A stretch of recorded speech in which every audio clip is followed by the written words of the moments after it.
What's up, y'all? So today I got the cheapest off-road bumper that I could find that I wanted. I wanted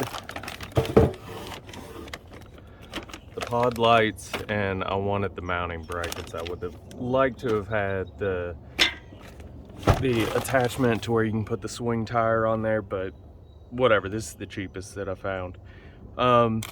First unopening of it, looks good. It came all the way from China. It is the cheapest, so you know, there is that. So let's go ahead and prep this thing for install. But before we get started, let me first say YouTube things: like it, comment, subscribe. Let me know what you think of it. So for now, we're gonna get this unboxed. Okay, so first looks, it's nice and solid. Good thick paint on it. Steel seems pretty good. Nothing that I can really see so far.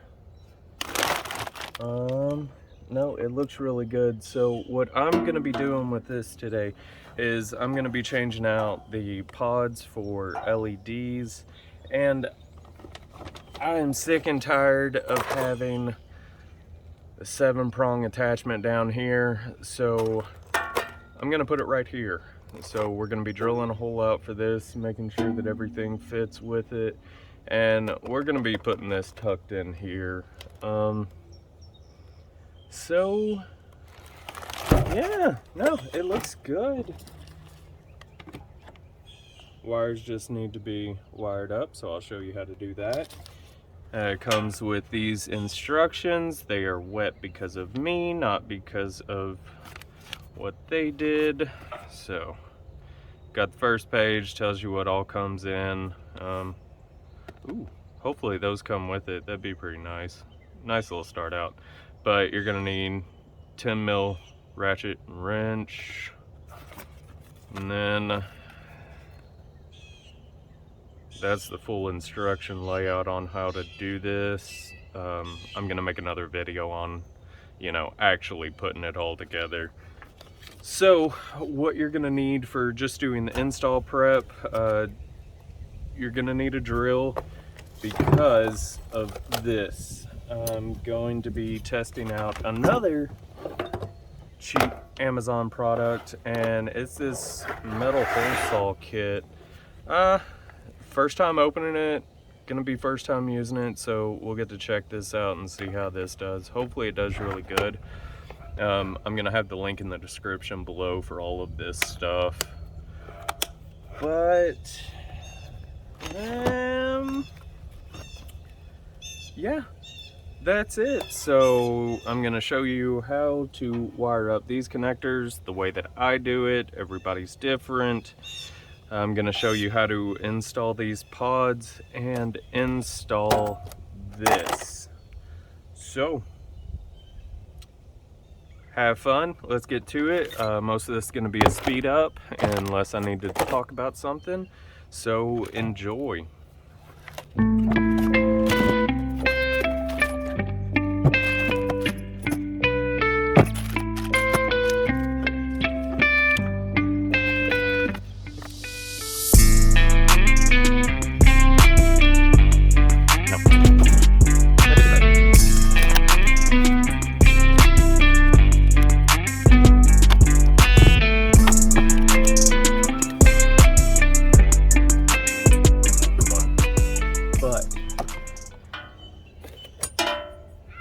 This, you're gonna need a 2-inch hole saw, which I have over there. I went ahead, put the license plate on here, and then measured it up how the distance I wanted and then the height that I wanted. But you can see this goes down just a little bit further on this end. So what we're gonna do is, my camera messed up and started to rain, so here we are. I drilled some holes and some more holes, lined them up, put my little punch in it. Good God, I hate moving all my stuff. And then, you know, lined it up in there. Hit it with a hammer because this one needs it. Did that all the way around.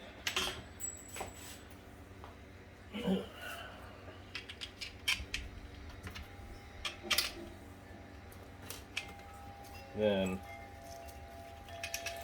what you're going to want to do is, since, you know, you drilled into this, and I don't know where those marks came from, but, you know, mirror. So, get you some cardboard.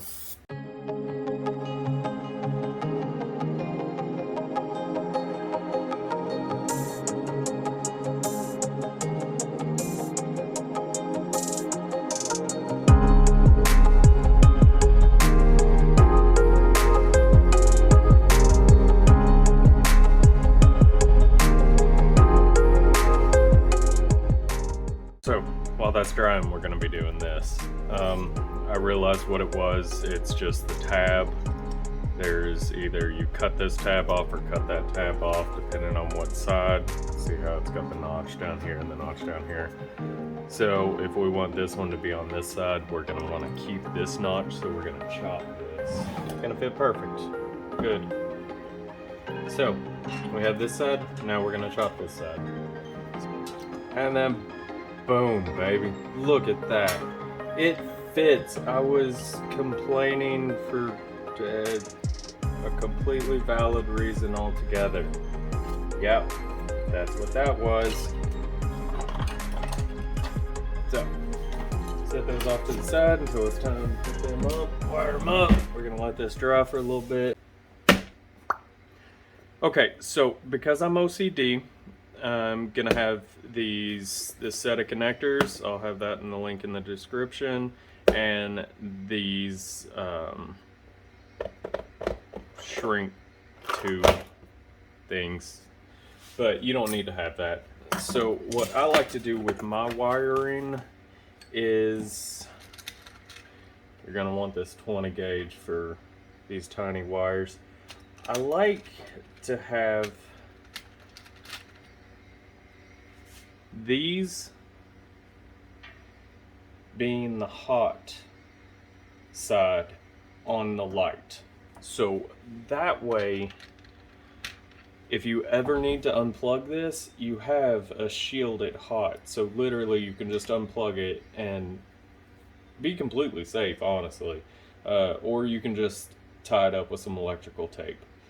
But so I don't get anything ever confused, I will have on the light side the ground be the shielded, because there's no power that's going to be on this, and then the hot side is going to be unshielded, that's attached to the light. So that's going to be swapped on the wires coming in. You're going to have the shielded for the hot, and then you're going to have the unshielded for the ground, because it doesn't matter if any of those touch, because the only ones that are actually gonna be hot at any point will be shielded.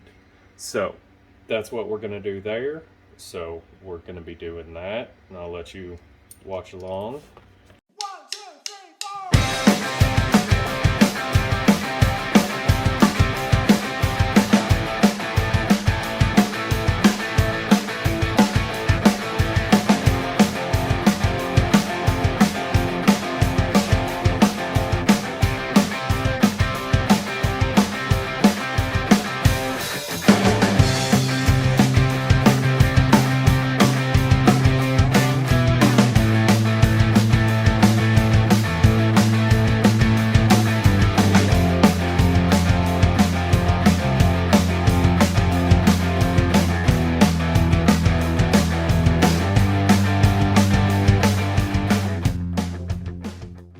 This is why you always make sure to measure and retrack.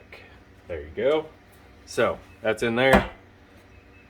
That's going to block up that, but at least you'll be able to see where you can plug in. I mean, there's that, so cool.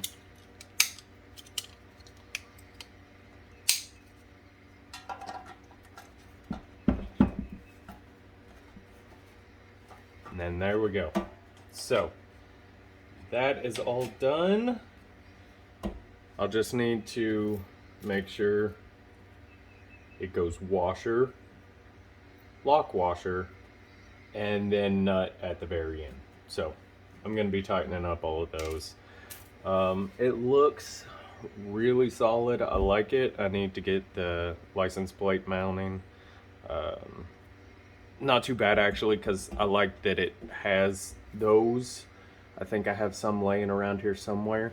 But with these lights, I'm actually going to wire them into the reverse lights. So for now, until I get a switch for it, we are going to have these come on whenever you back up into reverse. Tip, if you don't want that rattling that much, simple fix, but it won't last forever.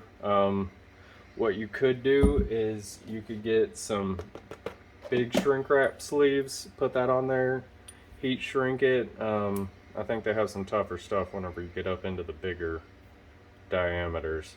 But for now, this will do me just fine.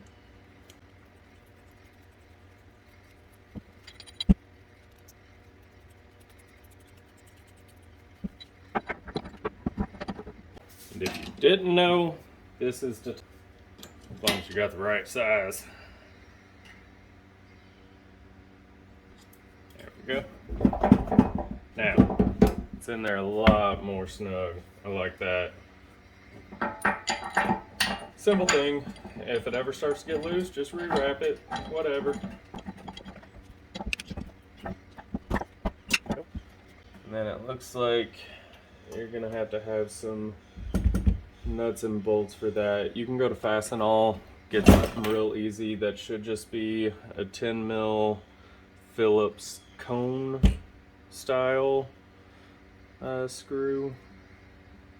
But I like it. I can't wait to put it on the truck. So stay tuned for the next video where I'm going to be installing this.